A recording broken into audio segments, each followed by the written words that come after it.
Official chronicles are polished to a brilliant shine, menacing tanks, parade marches, and gleaming steel. But behind the scenes of the Great Slaughter, fanatic designers were spawning true monsters that would make even seasoned mercenaries' hair stand on end. These are not the heroic weapons of victory. They are the miscarriages of engineering, created for those ready to resort to any madness for the sake of survival. Today, we will dissect two of the wildest irons that history would prefer to forget forever. One is the product of pure cold panic among New Zealand farmers terrified of spectral Japanese ninja saboteurs. The other is a favorite chokehold of the CIA, for which spies were willing to sell their souls just to avoid going into the field empty-handed. These aren't boring figures from a handbook. This is a story of how humanity, in the fever of war, gave birth to either absurd steel freaks or ideal machines for silent execution. Ready to see a rifle that weighs as much as 3 bricks, is longer than a garden fence, and has the nasty habit of exploding right in its owner's hands. Then hold on, we are heading to New Zealand, 1941, where panic created something truly terrifying. Panic and the File, the birth of a monster. The year is 1941. New Zealand wakes up in a cold sweat. British supplies have flatlined, and the Japanese fleet is already sniffing around the coastline. The only thing the local home guard has is a stick, optimism, and mountains of museum junk. In such a situation, normal people pray. Madmen, however, pick up a file and create something that would make the inventor of gunpowder himself shudder. Thus, the Charlton automatic rifle was born. Imagine you have ancient British Lee Enfield rifles gathering dust in your warehouses. These are solid bolt-action pieces from the era of Queen Victoria, designed for leisurely target shooting, not for leaden downpours. But there is no choice. A local engineer named Philip Charlton decided to perform surgery on them without anesthesia. He literally eviscerated the antique barrels and implanted automatic mechanisms into them. This was pure steel handicraft. They tried to turn rifles that remembered colonial wars into rapid-fire meat grinders, capable of stopping Emperor Hirohito's landing force. It looked like a victory of engineering over common sense. But what happens to a shooter's face when this steel Frankenstein begins its death throes while trying to fire a burst? The answer won't please you, because the bolt here lived a life of its own, a very dangerous one. Garage surgery. Instead of sterile laboratories, a smoke-filled garage. Instead of drafting boards, a mountain of rusty iron. Philip Charlton threw academic rules into the trash, proving that when your hide is on the line, the best designer isn't a scientist, but a furious man with a file. This New Zealand self-taught tinkerer performed surgery on the Lee Enfield that would make professional gunsmiths' eyes go dark. While global giants spent years perfecting every locking lug, Charlton simply gutted the antique mechanism and forced a heavy bolt to fly at a frantic speed. He implanted a gas-operated system into the wood and steel that resembled makeshift plumbing more than military technology. Parts that looked like a random collection of scrap from the nearest forge suddenly turned into a single organism. It was pure engineering sadism, forcing a good old bolt action to churn out cartridges like a meat grinder, with zero concern for how long it would survive. Army generals fell into a stupor watching this thundering Frankenstein spit out lead. But their horror was quickly replaced by the realization of a bitter truth. Going to war with this masterpiece was like trying to break a rabid boar. Next, we'll break down the ergonomics of this monster, which made soldiers' teeth ache before the first shot was even fired. Ergonomic sadism: length, over a meter, weight, comparable to 3 hefty construction bricks. Lugging this automatic through the steaming jungles was the fastest way to earn a hernia and curse the day you joined the militia. This wasn't a weapon, it was a steel trainer for the condemned, sucking the strength out of you before a single Japanese soldier even appeared in the sights. The Charlton was the living embodiment of the phrase, "heavy is reliable," but with one caveat: there wasn't even a cent of reliability here. 7 kilograms of dead weight, not counting the ammunition, turned any attempt to aim into a weightlifting session. Balance? Philip Charlton apparently left that behind in that same garage. The center of gravity on this monster lived its own life, causing the barrel to betray you by nosediving. The fragility of the conversion gave soldiers a nervous tick. At any moment, a chunk of steel could fly off this makeshift construction and hit the shooter right in the forehead. It was pure ergonomic sadism, where every protrusion and lever seemed intent on peeling off skin or snagging on gear. The Home Guard fighters quickly came up with a nickname for this rifle that is unlikely to be printed in official memoirs, and it was saturated with pure, concentrated hatred. But the real hell began when the finger touched the trigger. Are you ready to find out why one long pull of the trigger could be the last thing your skull ever hears? Next up, the fiery psychosis of the Charlton. The fiery psychosis, on paper, it's a machine gun.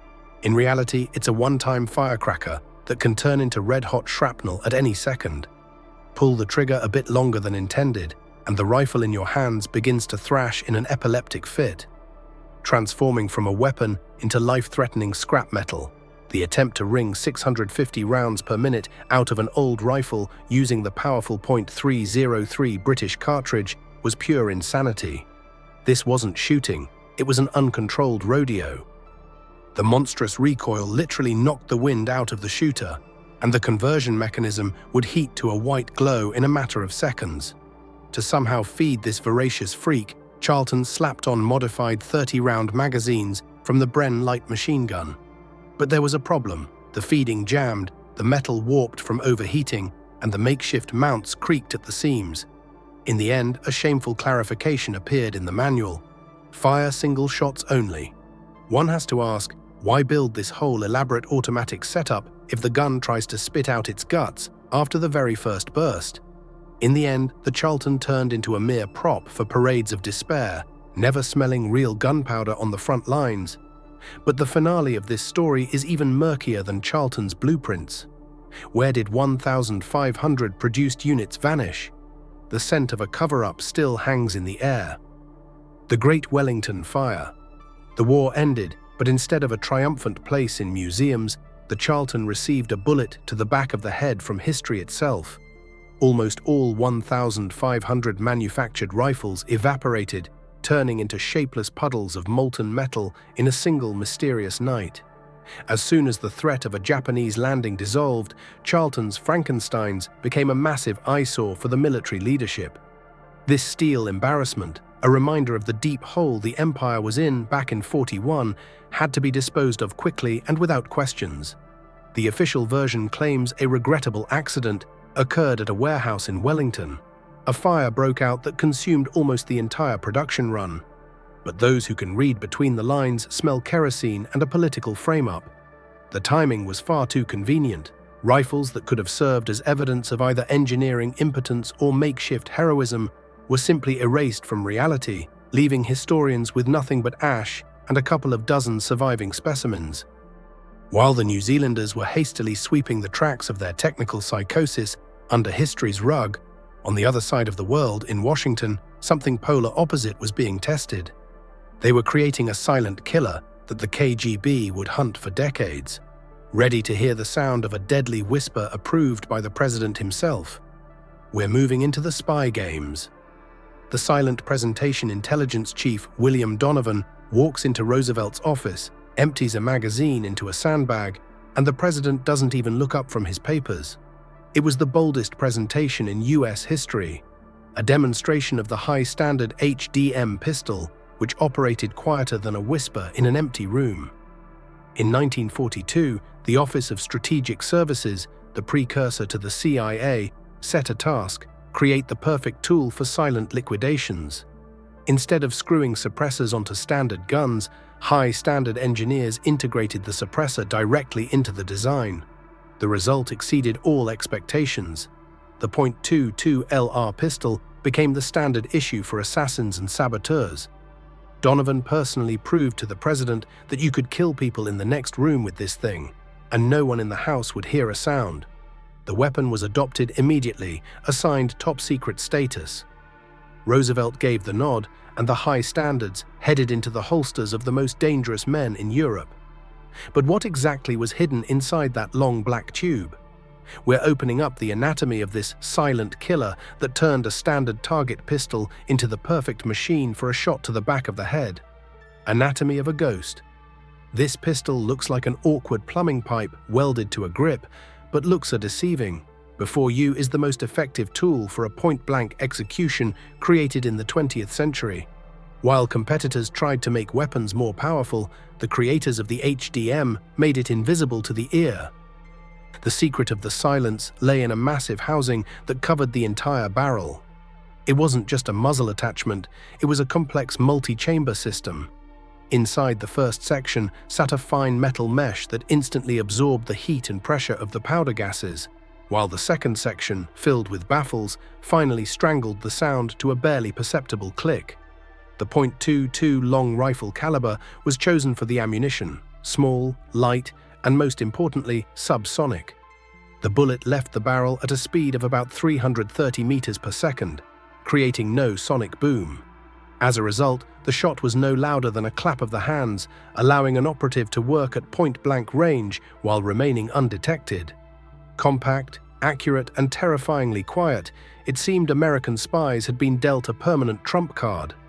But even the most perfect Ghost can fail if its carrier is shot down over enemy territory.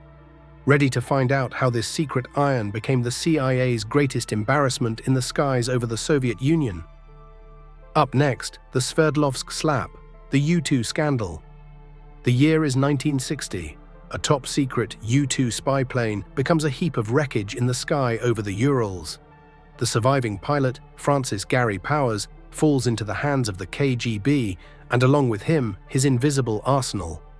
The legend of US silent superiority burst the moment the Chekists pulled that very high-standard HDM from the Americans' pocket. For Washington, it was a deafening failure.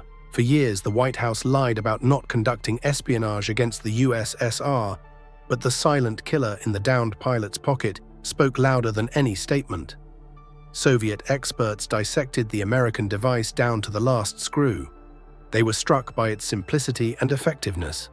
While the USSR was trying to build bulky attachments for TTS and Nagants, the Americans had been using an integrated system for decades that couldn't be heard from 10 paces away. The HDM became the primary piece of evidence at an international trial, transforming from a secret tool into a symbol of American treachery. The scandal thundered across the planet, and it seemed that after such a disgrace, the pistol should have been sent to the furnace. But the intelligence agencies were in no hurry to part with the perfect chokehold.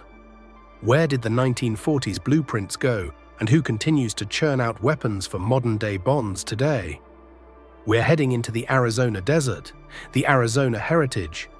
Did you think this spy antique had long been gathering dust in museums? Think again. Tucked away in the scorched sands of Arizona is a firm with no flashy signs or TV ads, but whose products regularly find their marks all over the world. We're talking about Arms Tech Limited, a sanctuary for toys that are forbidden to talk about in polite society. This semi-secret company has spent decades perfecting the developments of World War II.